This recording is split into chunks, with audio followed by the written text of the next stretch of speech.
All right, so let's get the hair out of the way and then we can do this. I can't do my makeup unless my hair's out of the way. So a little bit of MAC Paintpot in Groundwork as my eyeshadow primer. It's really just kind of like a paley medium brown, and I thought it would be really nice under these gray smoky tones. It's also fantastic to allow the eyeshadow to stick. Then I'm going in with MAC Omega eyeshadow, and it's kind of like one shade, maybe even half a shade darker than my skin tone, and I'm just putting that in the crease because I find that with a really deep set eye, something in the crease just really helps everything kind of like swoosh and blend nicer. This is my new Viseart palette. I think I'm saying that correctly. And this is I believe this is the Theory palette. And I'm just taking this sort of like smoky gray, but not too cool eyeshadow, and I'm putting it right over the paint pot. And I like the brown paint pot under these gray eyeshadows because I find that it just makes them a little bit easier to wear and less like icy, if you know what I mean. And then you see a little bit of that paint pot kind of creeping over the edge.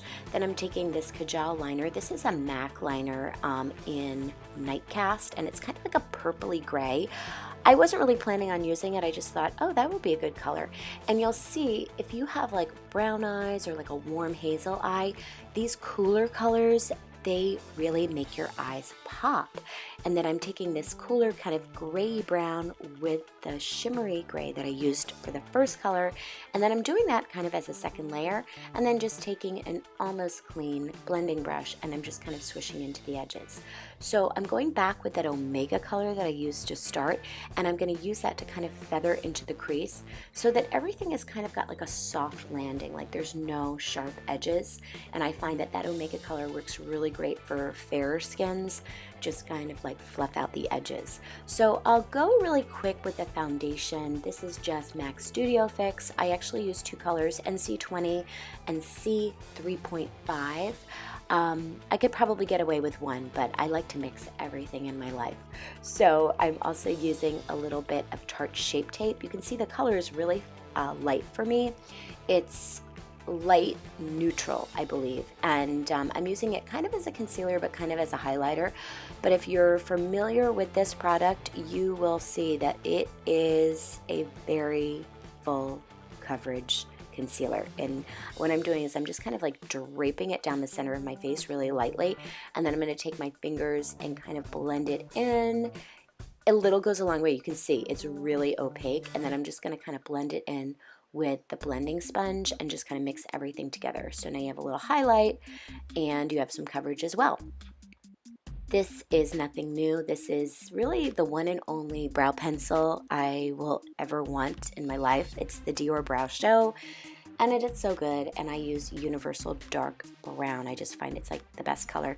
I'm thinking I might go a little bit redder because my hair's kind of turning redder with age, but that'll be another story. Eyelash curlers, and then this is after I've done that gray liner, I'm going in with a black liner. The nice thing about this step is that you don't have to be perfect. You just kind of like deposit some pigment right in the lash line, and then I'm taking my eyeshadow and then I'm just going to put it right back. And then I went in with a little bit of the first liner, and then I'm just smoothing it out so you can be really messy and fast, and it's almost like the messier you are, the smudgier you are, the better. So this is kind of a new product for me. I picked it up in Canada, although it's totally available in America.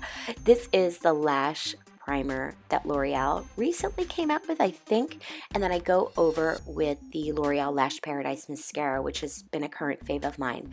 Now, I find that I have to do the primer and then immediately the mascara. If I let the primer dry, no good. It's just a clumpy mess. So you have to do like 1, 2, same kind of like false swoop.